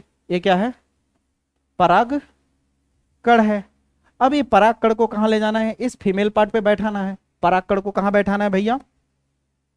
इस फीमेल पार्ट पर बैठाना है। और जिस प्रोसेस के जरिए अगर ये फीमेल पार्ट पे बैठे, अगर परागकण कहां से निकला? परागकोश से निकला, परागकोश से निकला, तो परागकोश से निकल करके परागकण का कहां जाकर के बैठना? वर्तिकाग्र के ऊपर जाके बैठना। वर्तिकाग्र के ऊपर जाकर के बैठना क्या कहलाता है? इस घटना को परागण यानी पॉलिनेशन कहते हैं। अब बताओ यहां तक समझ आया? अब एक और मजे की बात सुनो कि जब यहां से यहां ये बैठने जाता है तो परागण कैसा दिखता है? एक ठो बड़ा करके दिखाऊं, जूम करके, जूम बराबर जूम सराबी, जूम बराबर जूम, जूम बराबर जूम सराबी, जूम बराबर जूम, इस तरह दिखता है एक बड़ा सा, क्लियर है। अब एक मजे की चीज देखो कि जब ये यहां जाता है ना, ये जाता है ना, तो ज्यादातर चांसेस क्या होता है, ध्यान से समझना, 60% चांसेस ये होता है कि ये यहां जाने से पहले, यहां जाने से पहले अपने आप को फिर से एक बार विभाजित कर देता है। ये ऊपर वाला जो जनन कोशिका है अपने आप को फिर से एक बार क्या कर देता है, विभाजित कर देता है, और विभाजित करके 2 कोशिकाओं में फिर से बदल जाता है। ठीक है, अब ये 2 कोशिका में बदल गया जनन, तो 2 लोग अगर एक जैसे हो जाए तो उसे युग्म कहते हैं। जैसे ये चप्पल है तो कहते हैं ना कि एक ठो है, लेकिन क्या है कि 2 ठो ले लेते, कहते हैं ना 2 जोड़ी हो, एक जोड़ी, 2 ठो को कहेंगे एक जोड़ी, जोड़ी यानी पेयर, पेयर मतलब युग्म, ठीक ना, क्या हो गया, युग्म हो गया। तो इसे क्या बोलते हैं, ये नर है तो इसे बोलेंगे नर युग्मक कहेंगे, या नर युग्मक कहेंगे। यहां तक समझ आया। इसे मेल गैमेट कहते हैं, मेल गैमेट, यहां तक समझ आया। और बाकी नीचे तो जान ही रहो कायिक जनन है, कायिक जनन। अब आप कहोगे कि सर ये अपने आप को तोड़ता क्यों है, ये अगर तोड़ेगा नहीं अपने आप को ऊपर वाला तो यहां आगे की प्रोसेस नहीं हो पाएगा। इतनी सटीक, इतनी डिटेल बता रहा हूं, आप जाके किसी और का उठा के वीडियो देखना, इतना डिटेल में शायद मिले आपको, शायद का मतलब शायद, ठीक है ना। ठीक है, एक छोटी सी चीजों को बताने के लिए 3-3 4-4 घंटे के लाइव क्लासेस चलते हैं, लेकिन अगर जाके देखो तो उसमें घंटा कुछ नहीं, समझ रहे हो ना, बस केवल समझ रहे हो ना, इशारे में समझ लो, बस बाल झटकाना है, काम कुछ नहीं। ठीक है, यहां तक क्लियर हुआ। अगर यहां तक क्लियर है बाबू, तो यहां पे अगर ध्यान से देखो, जो नर युग्मक है ये 2 लोग क्यों टूटे, ताकि यहां पे जाके प्रोसेस हो सके। और 40% चांसेस ऐसा होता है, मान लो ये जो था ना, 40% केसेस में ये होता है कि ये नहीं टूटते हैं, ये जाने से पहले ही टूट गया, और ये वहां जाने यानी जाते वक्त ये नहीं टूटते हैं। जब ये वाले यहां पहुंच जाते हैं तब यहां पहुंचने के बाद टूटते हैं। तो 40% हिस्सा, 40% चांसेस ऐसा होता है कि जाने के बाद ब्रेक होते हैं, और 60% चांसेस होता है कि जाने से पहले ही टूट जाते हैं। यानी 100 लोग अगर यहां है तो 60 लोग जाने से पहले ही टूट गए, और 40 लोग जाने के बाद टूटते हैं। कौन, तब जाकर के नर युग्मक बनता है। और बिना नर युग्मक बने, बिना 2 लोगों के, बिना नर युग्मक बने आगे का प्रोसेस नहीं होगा, निषेचन नहीं होगा। क्योंकि आपको पता ही है, आपको पता ही है, जैसे एग्जांपल के तौर पे एक लड़का है, फिर से समझा रहा हूं आपको, देखो मैं थोड़ा ओपनली खुल के बता रहा हूं ताकि आपको अच्छे से समझ आ सके, ठीक ना। थोड़ी लाज शर्म अगर साइड में रख दो तो, लड़का के पास स्पर्म है, लड़की के पास ओवम है, ठीक है। अब लड़के ने किया सेक्स, अब लड़के का स्पर्म गया लड़की के अंदर, और लड़की के अंदर ओवम जो था वो स्पर्म और ओवम आपस में टकरा गए। टकराने को क्या कहते हैं, फ्यूज कहते हैं, फ्यूजन। और इसी को क्या बोलते हैं, निषेचन कहते हैं। क्या कहते हैं, ऐसे लगता है निषेचन, ठीक ना, निषेचन कहते हैं, फर्टिलाइजेशन कहते हैं, निषेचन कहते हैं। अब सवाल मैं करता हूं, वहां भी तो वही होगा ना, यहां भी तो वही होगा ना। ये जो नर युग्मक है, अंदर में जो मादा युग्मक होगा, अंदर में जो मादा युग्मक होगा, मादा युग्मक पे के पास इसे पहुंचना है ना। तो नर युग्मक मादा युग्मक के पास जब जा करके टकराएगा तो उसे निषेचन कहेंगे। यानी अब यहां तक अगर ये बैठ गया तो इसका अब काम क्या है, अंदर जाना, अंदर जाके क्या करेगा, निषेचन करेगा। तो अब अंदर जाने से पहले हम थोड़ा फीमेल पार्ट को समझ लेते हैं, जैसे मेल पार्ट की पूरी डिटेल को समझे थे। तो स्टार्ट करें, चलो। अब दोस्तों हम लोग परागण कराए उससे पहले फीमेल पार्ट को समझ लेते हैं। फीमेल पार्ट के एक एक हिस्से को, उसके अंदर में जो बीजांड होता है उस बीजांड के बारे में अच्छे से जान लेते हैं, उसके एक एक हिस्से को, ठीक है, और उसका काम क्या है, और उसके अंदर किस तरह से मादा युग्मक का निर्माण होगा। क्योंकि नर युग्मक तो बना लिया हम लोगों ने परागकण में, ठीक है। अब क्या होगा, परागकण उठ करके यहां पे आएगा, परागण होगा। परागण की कई टाइप्स होते हैं, स्वपरागण, परपरागण, सजात पुष्पी परागण, ये सब चीजें समझेंगे, ठीक है ना। फिर हम लोग किस तरह से निषेचन होगा, निषेचन होने के बाद किस तरह बीज का निर्माण होगा, फिर फल का कैसे निर्माण होगा उसको समझेंगे, फिर चैप्टर क्लोज हो जाएगा। तो सबसे पहले समझो, इसके बारे में बता दिया, ऊपर वाला हिस्सा जो होता है उसे वर्तिकाग्र कहते हैं, और जो पतली सी डंठल होती है उसे वर्तिका कहते हैं, और जो इस तरह से लोटा की तरह दिख रहा है इसे क्या बोलते हैं, अंडाशय कहते हैं। और अंडाशय के अंदर में जो होता है वो क्या होता है, आपका बीजांड होता है, ठीक है। जैसे कि यहाँ पे आप देख सकते हो, ये देखो, ठीक है, ये क्या है आपका वर्तिकाग्र है, और ये क्या है आपका वर्तिका है, और ये आपका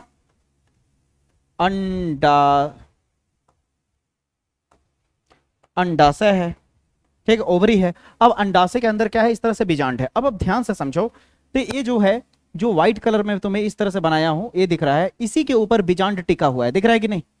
तो इसी के ऊपर बीजांड एक तरह से कह लो बैठा हुआ है, तो इसे बीजांडासन कहते हैं। क्या कहते हैं, बीजांड का आसन यानी बीजांड, बीजांडा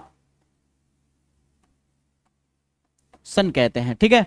और ये जो पतली सी लाइन ऊपर की तरफ उठती हुई नजर आ रही है आपको, ये वाला, ये पतली सी पाइप जो उठती हुई नजर आ रही है, ये वाली दिख रहा है, इस पतली सी पाइप को बोला जाता है बीजांड ब्रिंथ। ब्रिंथ यानी पूरी बीजांड इसी पे टिकी हुई है, ठीक है।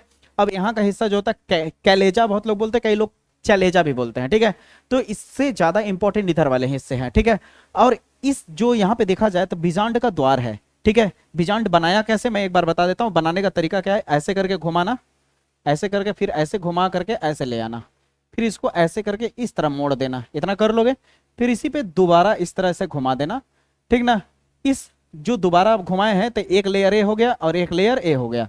इनको बोला जाता है अध्यावरण। क्या बोला जाता है, अध्यावरण बोला जाता है। अंदर वाले को अंतः अध्यावरण, बाहर वाले को बाह्य अध्यावरण कहते हैं, ठीक है। यहां तक क्लियर हो गया।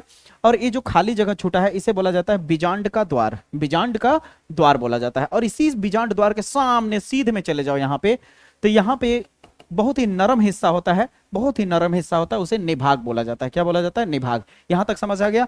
अब इसके अंदर छोटी छोटी छोटी छोटी छोटी छोटी कोशिकाएं हैं। अभी क्या है, यहां पे आपको ये जो छोटी छोटी कोशिका दिख रही है, ठीक है, कोशिका, ये आगे चल करके वृद्धि करेंगे। ये कोशिका क्या करेंगे, आगे चल करके डेवलप होगा। ये आपका बीजांड है, ठीक ना, ध्यान से देखना। ये जो छोटी छोटी कोशिका होती है अब धीरे धीरे क्या होगी, वृद्धि होगी। वृद्धि होकर के बड़ी कोशिका में बदल जाती है। और इस बड़ी कोशिका को बोला जाता है गुरु बीजाणु मात्र कोशिका, यानी मात मात आ गया मतलब मदर सेल। मदर सेल यानी यही अब आगे जाकर के क्या करेगा, जैसे मेल में क्या बनाया था, परागकण बनाया था, उसी तरह फीमेल में क्या होगा, फीमेल गैमेट यानी मादा युग्मक बनाएगा। समझ है मेरी बातें। अब ध्यान से समझने वाली बात है कि ये जो है जिसे गुरु बीजाणु मात्र कोशिका कह रहे हैं, अब इसे हम थोड़ा सा बाहर निकाल रहे हैं, ठीक है। ये जो है अब इसका क्या होता है, अर्धसूत्री विभाजन होता है। ये क्या है आपका, गुरु बीजाणु मात्र कोशिका। अब इसका क्या हुआ, मियोसिस यानी अर्धसूत्री विभाजन हुआ। अब जैसे ही अर्धसूत्री विभाजन होगा तो ये भी एक नहीं बल्कि 4 नई कोशिकाओं में बदल जाएगा और अगुणित होंगे ये, ठीक है। 4 नई अगुणित कोशिकाओं में ये बदल जाएगा। अब जब 4 नई अगुणित कोशिकाओं में बदल जाएगा तो यहां से क्या होता है, बस मात्र कोशिका हटा दोगे तो इसका नाम क्या पड़ जाएगा, गुरु बीजाणु। इसका नाम क्या पड़ जाएगा, इन चारों का गुरु बीजाणु नाम पड़ जाएगा। अब मजे की बात देखो कि ये जो चारों है ना भैया, ये जो चारों है ना, चारों कोशिकाएं, 1 2 3 4, इन चारों कोशिकाओं में कोई, इन चारों कोशिकाओं में जो सबसे बेहतर कोशिका होगा, जो स्वस्थ होगा, उसको ये लोग बड़ा करने में तीनों कोशिका यूज होने लगते हैं। मान लो एक कोशिका बहुत अच्छा है, ठीक है, यानी कुल मिला कह सकते हो क्रियाशील कोशिका है, क्रियाशील अच्छा खासा एक्टिव कोशिका है। तो बाकी के बचे 3 कोशिका क्या होंगे, इनको, इस बड़े वाले को, इस कोशिका को प्रोटेक्ट करने के लिए, पोषण देने के लिए, यानी पूरी तरह से इसको आगे बड़ा करने के लिए, जीवित रखने के लिए क्या करते हैं, अपने आप को धीरे धीरे नष्ट कर देते हैं।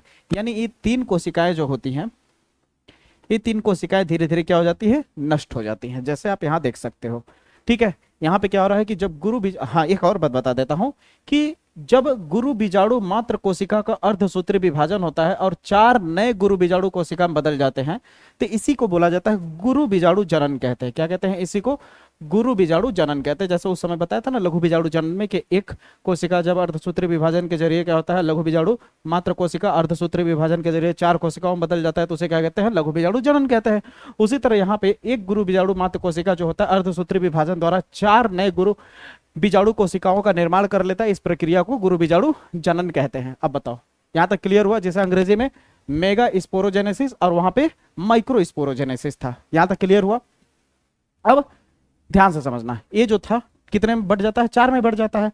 अब ये जो 4 है, ये 4 जो है भैया ध्यान से समझना, 4 में क्या होता है कि 3, ये चारों में क्या होते हैं, 3 नष्ट हो जाएंगे। इन चारों में क्या हो जाएंगे, 3 नष्ट हो जाएंगे और एक जो बचेगा उसको ये लोग बड़ा करने में लग जाएंगे, यानी क्रियाशील कोशिका को बड़ा करने में लग जाएंगे। यहां तक समझ आया। अब हमारे पास ये नष्ट हो गए और हमारे पास क्या बचा है अंदर में। अब हमारे पास ध्यान से समझना है, अब हमारे पास ये जो बचा है ये क्या है, क्रियाशील है, क्रियाशील कोशिका। और तीन जो थे वो खत्म हो गए, तीन जो थे क्या हो गए, खत्म हो गए, एक क्रियाशील कोशिका बस बचा है। अब ये क्रियाशील कोशिका डेवलप करेगा। अब ये डेवलप कैसे होगा, ध्यान से देखना। अब ये आगे चल करके एक क्रियाशील कोशिका जो होगा, ध्यान से समझना, ये क्रियाशील कोशिका जो होगा, ध्यान से समझना, इसका पहले केंद्रक विभाजन होगा। क्या होगा, एक क्रियाशील का क्या होगा, पहले केंद्रक विभाजन होगा। क्या होगा, केंद्रक विभाजन। और ये केंद्रक विभाजन धड़ाधड़ करना शुरू कर देता है। कैसे करेगा, देखो, एक केंद्रक है ना, तो 1 से 2 हो जाएगा, फिर 2 से 4 हो जाएगा, फिर 4 से 6 हो जाएगा, फिर 6 से 8 हो जाएगा। कितने केंद्रक हो गए, 8 केंद्रक हो गए। कितने केंद्रक हो गए, 8 केंद्रक। अब ये जो 8 केंद्रक है दोस्तों, आगे चल के ये जो 8 केंद्रक है, ये आगे चल करके ध्यान से समझना, 3 केंद्रक ऊपर हो जाते हैं, 3 केंद्रक क्या हो जाते हैं, ऊपर हो जाते हैं, और 3 केंद्रक नीचे शिफ्ट हो जाते हैं। और 2 केंद्रक जो बचे, 8 थे ना, अब 2 केंद्रक बचे, 1 और 1 2, और ये 2 केंद्रक बीच में रह जाते हैं। ठीक है, 2 केंद्रक कहां रह जाते हैं, बीच में। अब यहां पे ध्यान से देखो तो कोशिका कितनी हो गई, एक कोशिका एक, एक कोशिका ए, एक कोशिका ए, 3 कोशिका, एक कोशिका ए, एक कोशिका ए, एक कोशिका ए, 4 कोशिका, 3 कोशिका और 3 कोशिका नीचे, 3 3 6, और एक लाल वाला मिला दिया जाए तो बड़ी कोशिका। यानी कुल मिला के यहां पे 8 केंद्रक, कितना, 8 केंद्रक और 7 कोशिका, 8 केंद्रक और 7 कोशिका से मिल के बनने वाली जो संरचना है, इसी संरचना को भ्रूण कोष कहते हैं। इसी संरचना को क्या कहा जाता है, भ्रूण कोष कहा जाता है। इसी संरचना को क्या कहा जाता है, भ्रूण कोष कहा जाता है। और बाकी संरचना में ये जो कोशिका है, इनका क्या क्या नाम होगा आगे बताता हूं। यहां तक समझ आया, यहां तक आपको समझ आएगा। अब आपसे कोई पूछे, याद रखना ये बात कि भ्रूण कोष और भ्रूण पोष, इन दोनों में बहुत भारी अंतर होता है। भ्रूण कोष इस संरचना को कहते हैं, अब भ्रूण पोष किसे कहेंगे वो आगे जानेंगे। ठीक है, यहां तक समझ आ गया आपको, कोई दिक्कत हो तो बता दीजिए। यहां तक आपको यही चीज यहां पे दिखेगा, आप देख सकते हैं। देखिए, एक था केंद्रक विभाजन हुआ, एक केंद्रक 8 में बदले, फिर इनमें खिंचाव आया, खिंचाव होकर के इधर चले गए, 4 इधर चले गए, फिर बाद में क्या होता है, 3 इधर शिफ्ट हो जाते हैं, 3 नीचे शिफ्ट हो जाते हैं, और बीच में 2 हो जाते हैं। ठीक है, अब इनका नाम क्या होता है, ध्यान से समझिए। ऊपर वाले 3 को बोलते हैं प्रतिमुखी कोशिका। ठीक है, क्या बोलते हैं, प्रतिमुखी कोशिका। और ये जो 2 केंद्रक है, इन 2 केंद्रक को ध्रुवीय केंद्रक कहते हैं, और इससे बनी हुई कोशिका को क्या बोलते हैं, ध्रुवीय कोशिका कहते हैं। क्या कहते हैं, ध्रुवीय कोशिका कहते हैं। इतनी बात समझ आई, इतनी बात समझ आई। अब ध्यान से समझना, ये बीच वाली जो कोशिका है, ये बीच वाली जो कोशिका है, एक ठो जो दिख रहा है, इसे अंड भी कहते हैं या मादा युग्मक भी कहते हैं। अंड भी कह सकते हो या मादा युग्मक भी कह सकते हो। और ये जो बगल में कोशिका दिख रही है, एक यहां पे और एक यहां पे जो दिख रहा है, कलर चेंज कर देता हूं शायद आपको अच्छे से दिखे, एक यहां पे और एक यहां पे, ये जो 2 कोशिकाएं दिख रही हैं, इसे सहायक कोशिका कहते हैं। इन दोनों कोशिकाओं को क्या कहा जाता है, सहायक कोशिका कहा जाता है। क्या कहा जाता है, सहायक कोशिका। नाम क्लियर हुआ। और यहाँ पे देखो लिख दिया गया है नोटिस पॉइंट में, नोटिस पॉइंट में क्या लिख दिया गया, बताया ना कि इतना तगड़ा, इतना सही टेक्निक से बताऊंगा ना कि हर एक टॉपिक कनेक्ट होगा कि इसके बाद कैसे क्या आया। ऐसे नहीं हवा हवाई की कुछ भी बीच में घुसेड़ दे रहा हूं, नहीं, सीक्वेंस है। सीक्वेंस रहेगा तो दिमाग में रहेगा पूरी बातें। ठीक है ना। 8 केंद्रक और 7 कोशिका से मिलकर बनने वाली जो चीजें होती है उसे क्या बोलते हैं, भ्रूण कोष कहा जाता है, एम्ब्रॉय सेक कहा जाता है। यहां तक क्लियर हुआ, कोई दिक्कत, कोई दिक्कत नहीं। अब इसके बाद क्या होगा, अब ये जब बन जाता है ना, अब ये बन जाता है तो इसका मतलब तुमने फीमेल पार्ट को भी समझ लिया। अब तुमने क्या कर लिया, फीमेल पार्ट को भी समझ लिया। ध्यान से समझना, अब जब फीमेल पार्ट को भी समझ लिया, जरा सोचो यहाँ पे कि फीमेल पार्ट की भी पूरी संरचना अच्छे से समझ लिया। ठीक है, अब मेल पार्ट की भी पूरी संरचना को अच्छे से समझ लिया। मेल पार्ट में जो परागकण बनते हैं, वो परागकण बाहर निकल गए, ये परागकण मान लो बाहर निकल गए, और ये परागकण कहाँ बैठेंगे जाकर के, इस फीमेल पार्ट पे। अब जब फीमेल पार्ट के वर्तिकाग्र पे बैठेंगे, ठीक ना, ये परागकण का फीमेल पार्ट के वर्तिकाग्र पे बैठना क्या कहलाता है, परागण कहलाता है। तो अब हम परागण को समझते हैं कि यहां से यहां तक जाने में कितने कितने प्रोसेस होते हैं, कितने टाइप से जा सकते हैं, कितने प्रकार से जा सकते हैं। हवा में उड़ के जा सकते हैं, मधुमक्खी के पैरों में चिपक करके जा सकते हैं। ठीक है, यानी हवा में गए तो वायु परागण, मधुमक्खियों के द्वारा गए कीट परागण, समझ रहे हो, पक्षी परागण, बहुत सारे परागण होते हैं, तो उनको समझते हैं। ठीक है, तो अब यहाँ पे देखा जाए तो परागण और उनके प्रकार को जानेंगे हम यहाँ पे, ठीक है। परागण और उनके प्रकार को जैसे ध्यान से समझो। परागण क्या होता है ये तो बता ही दिया मैंने कि पुंकेसर से पुष्प की जाति से अन्य पुष्प वर्तिकाग्र तक परागकण को पहुंचने की प्रक्रिया को परागण कहते हैं, ठीक है। ये भाषणबाजी अगर समझ नहीं आ रहा है तो आप इतना दिमाग में रख लेना कि बस परागकण का वर्तिकाग्र तक पहुंचना परागण कहलाता है। हाँ एक बात और जान लो, अगर मान लो सपोज ये परागकण मान लो गुलाब का है, गुलाब के फूल का, ठीक है, और यहाँ पे ये जो तुम्हारा फीमेल पार्ट है ये मान लो गुलाब का ही है। किसका है? गुलाब का, ठीक है। और यहाँ पे गुलाब का ये आकर के बैठा है, ये किस चीज का है? परागकण गुलाब का है। और पता ना कहां से एक और परागकण आकर के उड़ करके बैठ गया और एक गुड़हल का है, गुड़हल। तो बताओ इसमें से कौन ऐसा परागकण है जो सही माना जाएगा और प्रोसेस स्टार्ट होगा? तो गुलाब का फीमेल पार्ट है और यहाँ गुलाब का बैठा है और गुड़हल का, तो गुड़हल को क्या कर देगा? डिस्क्वालीफाई कर देगा, गुलाब के साथ अपना प्रोसेस स्टार्ट कर देगा। सेम प्रजाति होना ज्यादा बेहतर माना जाता है। अब यहाँ पे ध्यान से देखो, इस फूल को ध्यान से देखो। मान लो इस पेड़ पौधे में 2 पुष्प है कि नहीं? एक इस फूल के जगह से अगर मेल पार्ट यानी परागकण निकल करके उसी पौधे के दूसरे फूल के फीमेल पे अगर आकर के बैठ जाए तो इसे सजात पुष्पी परागण कहते हैं। क्या कहते हैं इसको? सजात पुष्पी परागण कहते हैं। समझ आई मेरी बातें? और अगर यही परागकण किसी दूसरे, यही परागकण इस वाले फूल पे ना बैठे, किसी दूसरे फूल पे ना जाए, खुद के ही फूल के फीमेल पार्ट पर आकर बैठ जाए तो इसे खुद के ही फीमेल पे तो इसे स्वपरागण कहते हैं। क्या कहते हैं बच्चा? स्वपरागण कहते हैं। क्या कहते हैं? स्वपरागण कहते हैं, ठीक है। ऑटोगेमी कहते हैं। यहाँ शॉर्ट फॉर्म में ए लिखा है, क्या लिखा है? गेटोनोगेमी जो भी है इसका जी वर्ड लिखा हुआ है। समझ आए मेरी बातें? और अगर यहाँ का परागकण निकल करके न तो यहां बैठे न तो यहां बैठे, किसी दूसरे पुष्प के फीमेल पार्ट पर जाकर के बैठ जाए तो इसे बोला जाता है पर परागण यानी क्रॉस पॉलिनेशन। बताओ, पर परागण यानी क्रॉस पॉलिनेशन। बताओ यहां तक समझ आए? लिख भी दिया हूं, नोट्स बनाने में काम देगा, या तो स्क्रीनशॉट ले सकते हो। और अब तो कोई दिक्कत ही नहीं नोट्स बनाने, क्योंकि नोट्स तो मिल जा रहा है ऐप पे। जो नए बच्चे देख रहे हो जान लो, प्ले स्टोर पे जाके सर्च करना, ठीक है। पूरा टॉपर नोट्स बहुत ही बेहतरीन तरीके से बना करके वहां पे पूरी तरह से फ्री कर दिया गया है, ठीक है। यहां तक समझ आया? अब ये बात अगर आपको समझ आ गया तो परागण 2 तरह का होता है, एक होता है जैविक परागण और एक अजैविक परागण। परागण कितने तरह का होता है? एक जैविक और एक अजैविक होता है। जैविक और अजैविक क्या होता है? देखो, अजैविक कारक क्या होते हैं परागण के? अजैविक कारण जैसे वायु के द्वारा या जल के द्वारा अगर परागण हो रहा है, हवा के जरिए परागकण उड़ करके आकर के फीमेल पार्ट पे बैठ गया तो इसे कहते हैं वायु परागण, ठीक है। पानी के जरिए अगर हो गया तो जल परागण। अब ये देखा जाए तो जीवित नहीं है, जीवित नहीं है, इसलिए इसे अजैविक कारक बोला गया। क्या बोला गया? अजैविक कारक, क्योंकि जैविक और अजैविक कारक होता है, ठीक है ना। तो हम सबसे पहले किसकी बात कर रहे हैं? अजैविक कारक की। तो अजैविक कारक में जैसे वायु परागण है, तो वायु परागण में क्या है? जैसे देखो, वायु द्वारा परागित पुष्प का आकार, जो वायु परागण होता है उसकी क्वालिटी बता रहा है कि पुष्प कैसा होता है, वायु परागण वाले पुष्प कैसे होते हैं। कह रहा है कि उसका आकार बहुत छोटा होता है, रंगहीन होता है, गंधहीन होता है, मकरंदहीन होता है। अब मकरंदहीन का मतलब होता है जैसे मधुमक्खी क्यों बैठते हैं पुष्प पे, वहां पे रस चूसने के लिए मीठा मीठा, उसे मकरंद कहते हैं, ठीक है ना।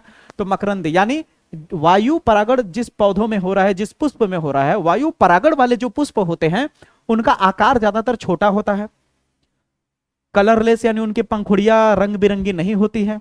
दूसरा, तीसरा, वो साइज में बहुत छोटे होते हैं, ठीक ना, कलर नहीं होता है, सुगंध भी नहीं होता है। 3 हुआ।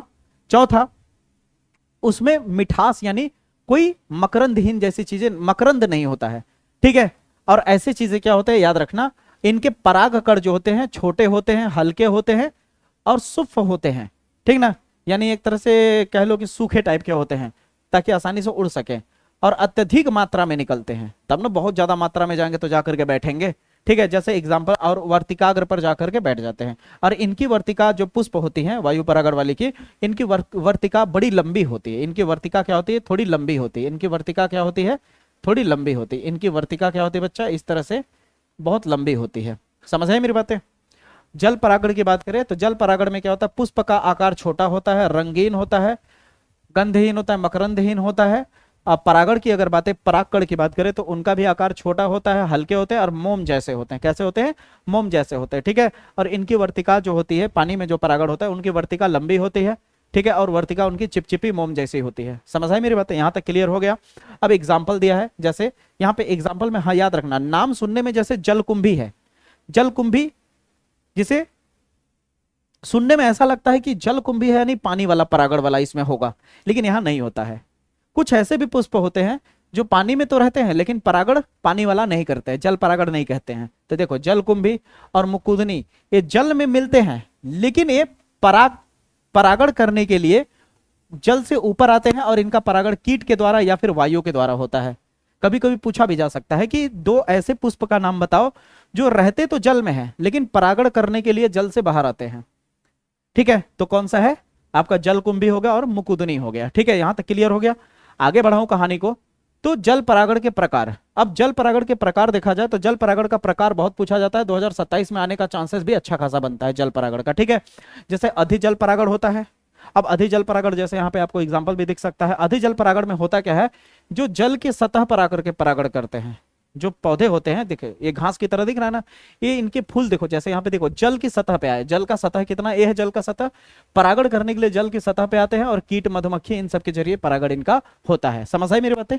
तो इसे अधिजल परागण कहते हैं। और अधोजल परागण क्या होता है? अधोजल परागण का मतलब होता है जब परागण जल के अंदर होता है, जल के अंदर होता है तो इसे अधोजल परागण कहते हैं। एग्जाम्पल के तौर पर जोस्टेरा हो गया, ठीक है, सीरेटोफिलम हो गया, और यहाँ पे जो जल की सतह पे आके करते हैं वेलिसनेरिया हो गया। बहुत इंपॉर्टेंट है, आपको एनसीईआरटी में ये स्ट्रक्चर देखने को भी मिल जाता है। ठीक है, यहां तक जब हो जाए तो अगला पॉइंट आता है जैविक कारक। अब जैविक कारक का मतलब जीव द्वारा परागण होने की चांसेस। तो जैसे कीट परागण हो गया, पक्षी परागण हो गया, तो कीट परागण बहुत इंपॉर्टेंट है, कीड़े मकोड़ों द्वारा, तितलियों द्वारा, मधुमक्खियों द्वारा, भंवर द्वारा। ठीक है, तो कीट परागण में क्या होता है, कीट द्वारा परागण जो होता है उनके पुष्प जो होते हैं बड़े होते हैं, रंगीन होते हैं। क्यों रंगीन होता है? क्योंकि रंगीन होकर कलरफुल होगा तभी तो जाकर के कीट मकोड़े पुष्प की तरफ आकर्षित होंगे। शुरू में बताया था ना मैंने, सुगंध आएगा तभी ना अट्रैक्ट होंगे पुष्प की तरफ। कौन? कीट पतंगे। सुगंधित होना जरूरी है। इसमें कीट को क्या करता है, आकर्षित करने के लिए सब पर्याप्त होते हैं, कीट को आकर्षित करते हैं और भोजन की तलाश में जाकर के कीट बैठते हैं पुष्प पे। अब जब पुष्प पे बैठते हैं तो परागकण, बताया था ना, नुकीले नुकीले टाइप के होते हैं, उनके पैर पे चिपक जाता है और इधर उधर खचर पचर करने की वजह से क्या होता है, वो वर्तिकाग्र पे चले जाते हैं और वहां पे जाकर वर्तिकाग्र पे वो परागकण बैठ जाता है। यहां तक समझ आई मेरी बातें? ये कीट परागण होता है। पक्षी परागण क्या होता है? पक्षी परागण में ये पक्षी बहुत इंपॉर्टेंट है, इसे नाम सुना होगा, दुनिया का सबसे छोटी पक्षी भी माना जाता है। ठीक ना? तो यहां पे लिखा है फूलों में परागकण पक्षियों के माध्यम से एक फूल से दूसरे फूल तक पहुंचते हैं। जैसे बिगनोनिया पलास नाम के कुछ एग्जांपल्स हैं। ठीक है, सबसे बड़ा पुष्प जो होता है दुनिया का, कभी कभी पूछा भी जा सकता है टिक आउट क्वेश्चन में, दुनिया का सबसे बड़ा पुष्प क्या होता है? रेफ्लेसिया होता है। ठीक है, याद रखना, टिक आउट क्वेश्चन जब मैं कराऊंगा तो ये सारी चीजें आएंगी। ठीक है, रेफ्लेसिया होता है और बहुत ही विचित्र महकता है, मतलब इसके नजदीक जाने का मन नहीं करेगा।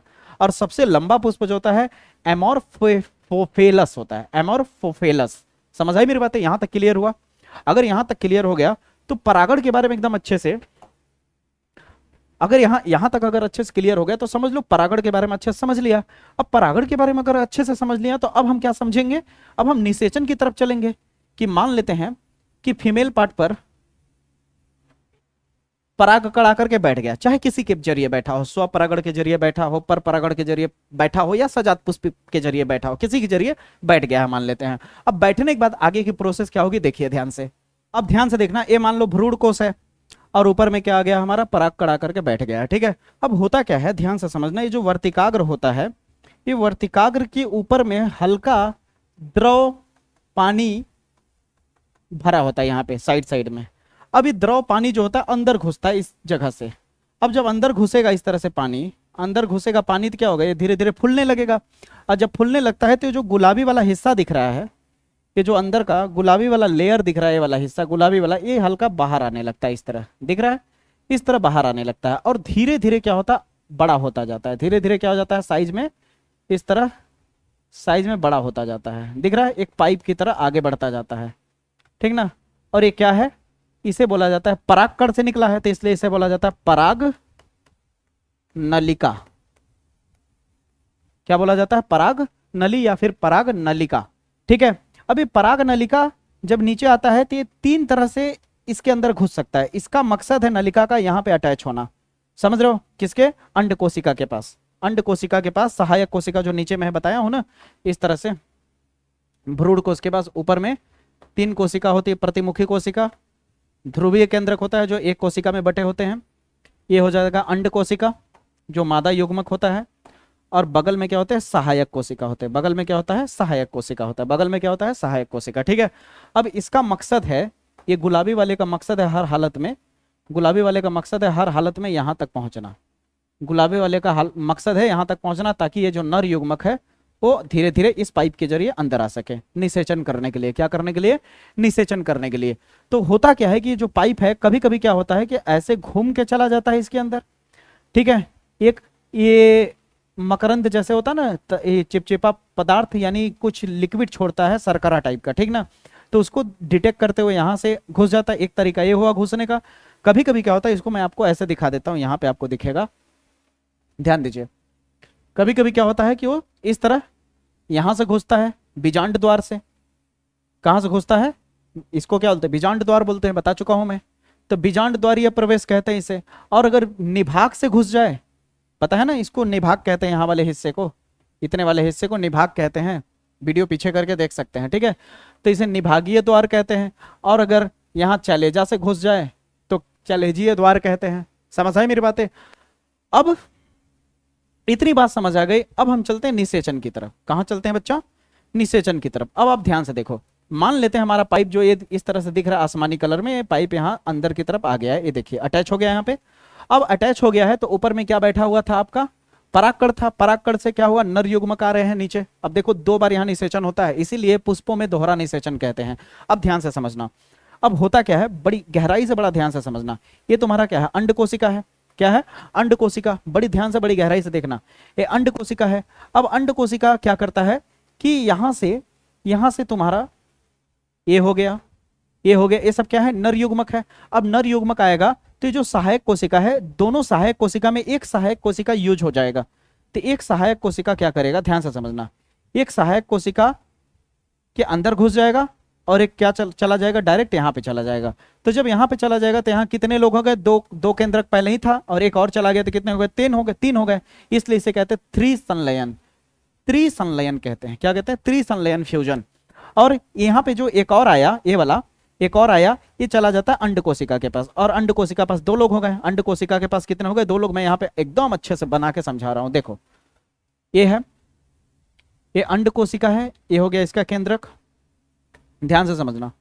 और बगल में हो गए सहायक केंद्रक। ठीक है, प्रतिमुखी कोशिका और 2 ठो ध्रुवीय केंद्रक। ठीक है, अब यहां से इस तरह से पाइप आया, जिसे तुम क्या बोलते हैं, पराग नलिका। और इस पराग नलिका से इस तरह से नर युग्मक आ रहे हैं आगे की तरफ। नर युग्मक इस तरह आगे बढ़ रहे हैं। तो नर युग्मक दोनों सहायक कोशिका को नहीं चुनता, किसी एक को चुनेगा। तो किसी एक को चुन करके एक जो यहां आएगा वो यहां चला जाएगा। एक कहां चला गया, यहां, और यहां जाके इसके साथ मिल जाता है। तो एक बार निषेचन यहां हो गया, एक बार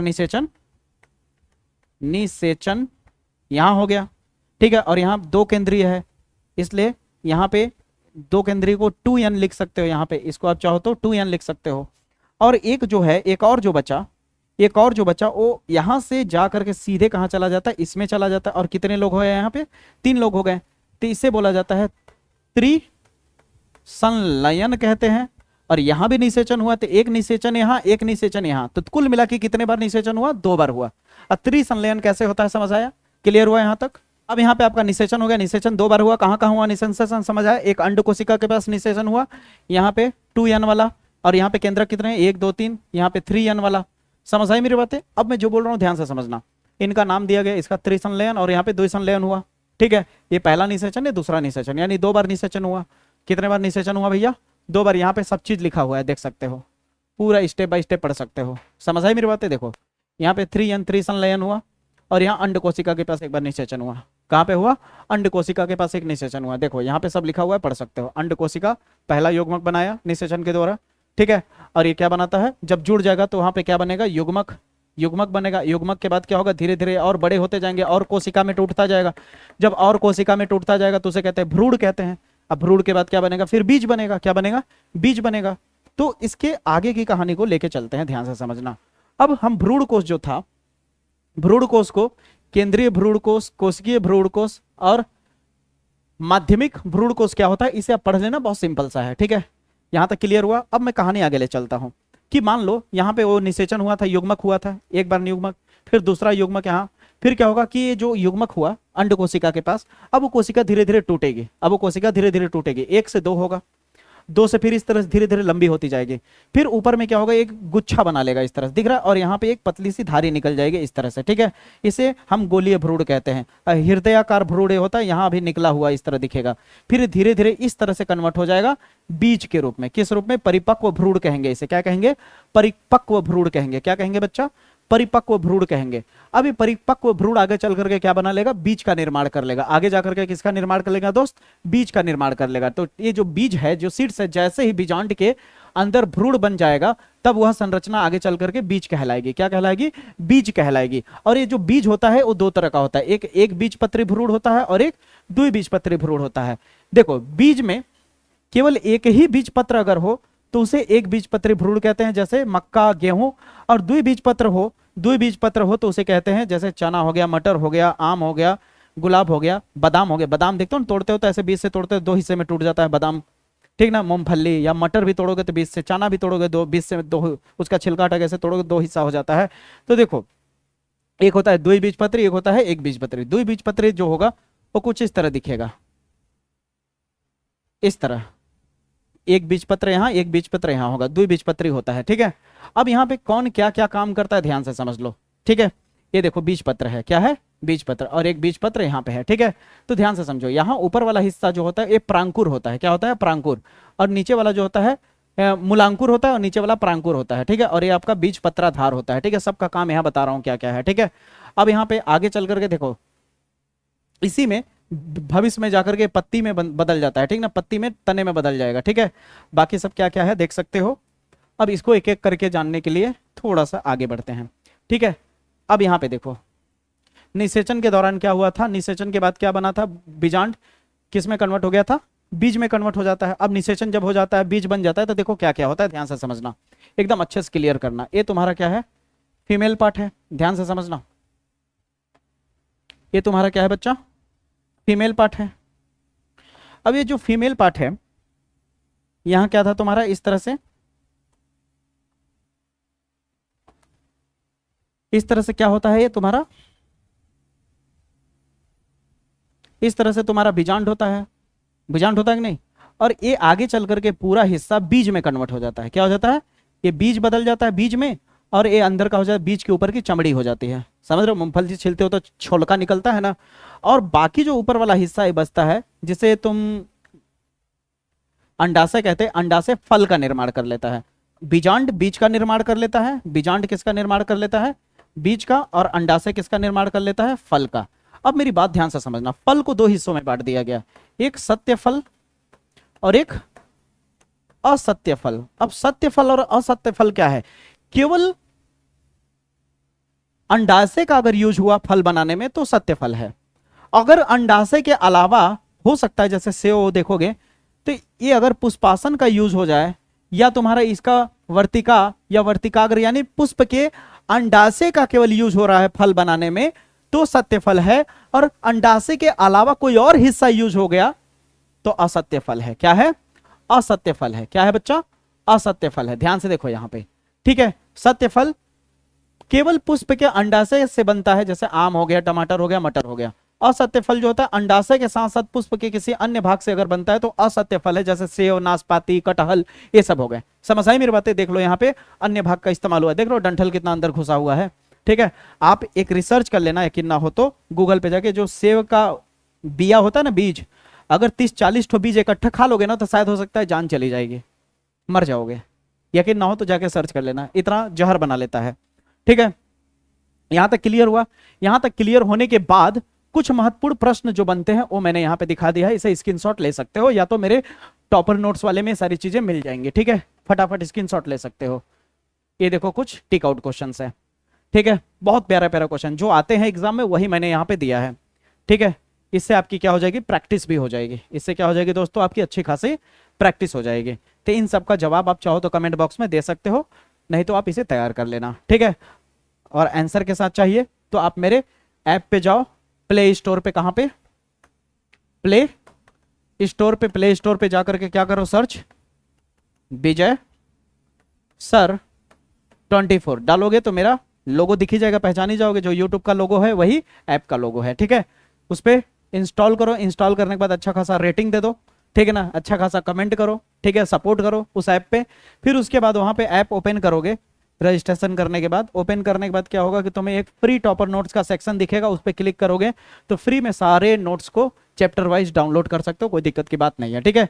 उम्मीद करता हूं इस वन शॉट वीडियो में एकदम अच्छा खासा एक एक चीज आपको अच्छे से क्लियर हो गया होगा, समझ आ गया होगा, ठीक है। अब मुझे पता है कि आपके मन में ये चल रहा होगा कि सर ये जो चैप्टर आपने कॉन्सेप्ट के साथ एकदम अच्छे से क्लियर कर दिया, अब इसी चैप्टर पे आप एकदम वन शॉट एकदम अच्छे खासे टॉपिक के ऊपर क्वेश्चन आंसर करा दीजिए, अच्छे खासे स्ट्रक्चर करा दीजिए कि इस चैप्टर से कौन कौन सी स्ट्रक्चर यानी कौन कौन सा सचित्र वर्णन करने वाला पूछा जाता है, तो सब कुछ बताऊंगा। अगर आप चाहो कि ये सारी चीजें लाइव क्लासेस में बताई जाए तो मेरे व्हाट्सएप चैनल पे जुड़ करके क्या कहते हैं सपोर्ट दिखाओ, या तो ऐप पे जुड़ो, यानी कहीं ना कहीं प्लेटफॉर्म पे जुड़ते चले जाओ, ठीक है। और वीडियो अपने दोस्तों को शेयर करना मत भूलना, आप लोग शेयर करोगे तो उससे क्या होता है, हमारी ताकत हमारी हिम्मत बनती है कमेंट लाइक से, ताकि हमें मोटिवेशन मिलता है, ठीक है। तो मुलाकात करूंगा अगले वीडियो में, तब तक के लिए जय हिंद जय भारत।